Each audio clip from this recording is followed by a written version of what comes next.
for being way too baller for the place. For those who don't know, would you define baller?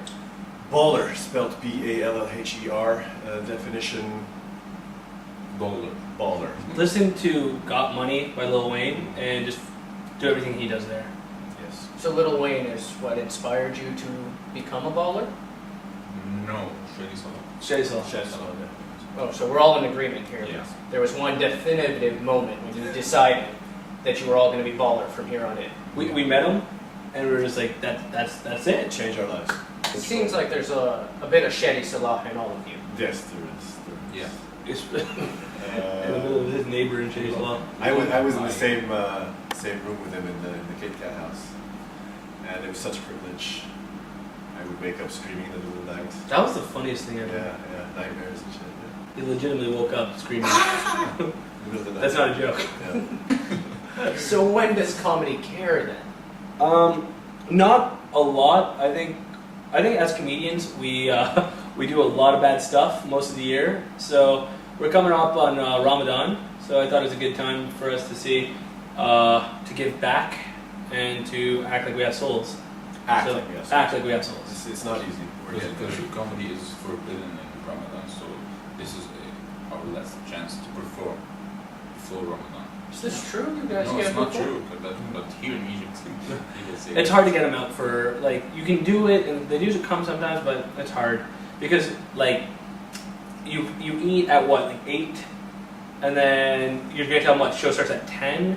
And then Sahur is at, like, what, 2? So if a comedy show is 2 hours, that gives them, like, literally thought, and then 2 hours maybe to pull in Sahur, so it's hard to get them. nobody gonna leave Eihab Boraie at the Imam TV's too good. and you come to watch. So are we saying that this might be their last chance Let's to wish laugh that. before Ramadan? I guess not just Ramadan. I mean, like, Elephant in the Room, June 30th.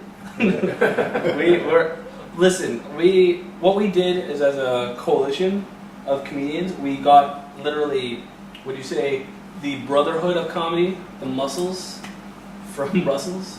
Club and dance group did it. No, It's dormant fat. Relax muscle. It's like that. no, man, it was, Relax. I don't go to the gym. no. Continue, my dear. No, we got. I think might be probably the best lineup I've ever seen of comedians assembled. It's pretty crazy. How many comedians are going to be there? Acts in total is 11, including the host, who's funny on his own merits. So we got High on Body Fat. We got us 3. We got No Talents. We got Eihab Boraie as a host from Now Fam. We got Khalid, who May be dead right now. who may be dead, but Rest in peace, just in case. Mr. Yom reported that today, so we're rooting for him to survive. Yeah, what was it? He tweeted that he retweeted. He retweeted his death. He retweeted his death. Just in case. Tragic. We've confirmed that he's alive and that we're not being insensitive. Unless he can retweet from beyond this life. The guy who tweeted his death tweeted he's fine. Okay. So I think it's a full circle to his death. Yes. What else we got on the bill? We got the Comedy Bunch out of Alexandria, which they're always a good time. And we got Hashem from we got Hashem, founder of Al-Hezbollah Comedy, which we're all performed under. So I mean, it's going to be a solid night. And where is the money going to? It's going to Dar Al-Orman. No way! Yeah. You told me that I thought comedy cares. He cares about us. What's he gonna care about us? Listen, we take our cut, and then we give some. Give the leftovers. Like we'll give them something. 10%. That's okay, right? We'll give them some smiles. 10%. 10%. They'll get 10%. We give smiles. So we're in agreement, 10%? Oh shit. Now we cut him in. Comedy cares a lot. Apparently. It's actually, I'm really excited. The way we're doing it is to get in, it's going to be a minimum donation of £20. If you want to give more, that's cool. Or you can bring food. So if you bring something that won't go bad, obviously, so like rice, pasta, sugar, salt, tuna, anything canned. If you bring that, you get it for free. And it's just, we're literally trying to... Food. if you bring food, you get it with a friend. If you ate full, you don't get in because we don't want to deal with that. And tell me a little bit about the organization that you're giving money to.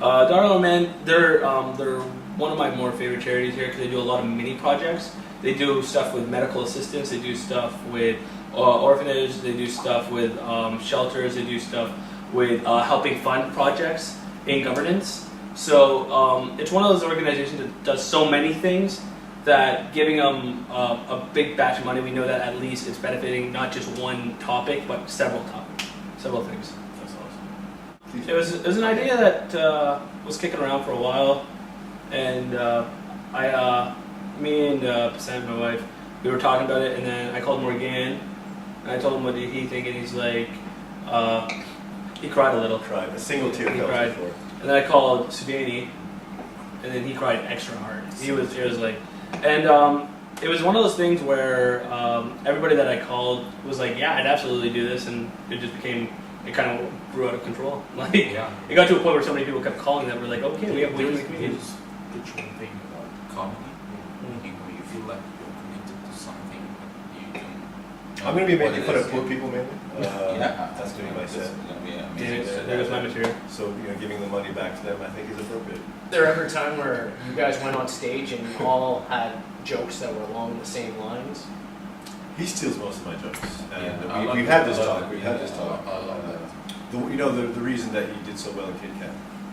Well, I mean, all my white Sudanese jokes, Yeah, when he does, Like, he talks about my mom and his dad and my dad. I have like just like a batch of growing up as a white Sudanese. So- The real joke that I really wanted to do and perform it, the Binky joke. That It's one Phenomenal. of the Chris Rock can do that. phenomenal. You know, especially the part that Binky bent You bend down over. to press the Yeah. elevator, and he's He's expecting his neighbor. Yeah. I think that really happened in real life. Yeah, I think it went to a It whole was- new level. yeah. It's just he didn't want to get into But it. he didn't want to. If he never bent over, I would It was not know time. the joke. It was about the time. Yeah. All right, but all joking aside, all the money for this event's going to charity? Yeah. Yes. Morgan might steal some, but no, honestly, zero profit on this one. We've made enough money. Like I'd like to. I mean, I think we've made enough money this year that we don't need this one, and it's good to get back. I really hope that this show make a lot of money. So whenever we try to help, it's gonna be a big help, not small. And do you guys think that you might try to do something like this again in the future? Yeah, absolutely. This is the first run. I mean, in all honesty, I don't think any of us imagined it would be like this many people would sign on to do it. Like I really thought when we were talking earlier, like, oh, we can maybe get 5 or 6 comedians to do this, and it just everybody that heard about it has wanted to jump on and be like, how can I help? What can I do? So hopefully it'll just keep growing bigger and bigger and bigger, and it could also help our other comedy brands because we also do a lot of comedy outside of just Comedy Cares. We do a lot of other shows, so we're hoping this could also bring exposure to comedy in Egypt. Like you got the Comedy Bunch and Alex, you got us here with Hes, you got people that do the shows at Setya. So there's so much comedy here that it's kind of the same crowd all the time. So we're hoping through this event we can bring in a new crowd and it can grow bigger and exposure for everybody. And again, if we can really help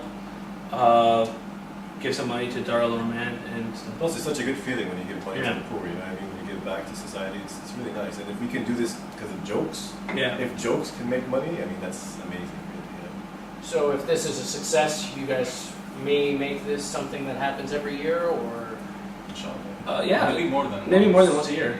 It's more fun than croquet. Yeah, it's. Almost. I don't know if you can go that far. I can't go that far.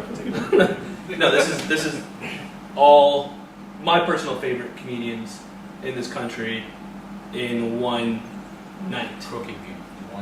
It's At the same time. if there's any advice, I'm going to go one by one here, but if there's any advice you can give to an up-and-coming comedian who's looking to find their way here in Egypt, what would you have to say to them? Don't do it. We're already here. Go. Go back where you belong. You're not welcome. So that's all of us? So what time should I come out on Wednesday?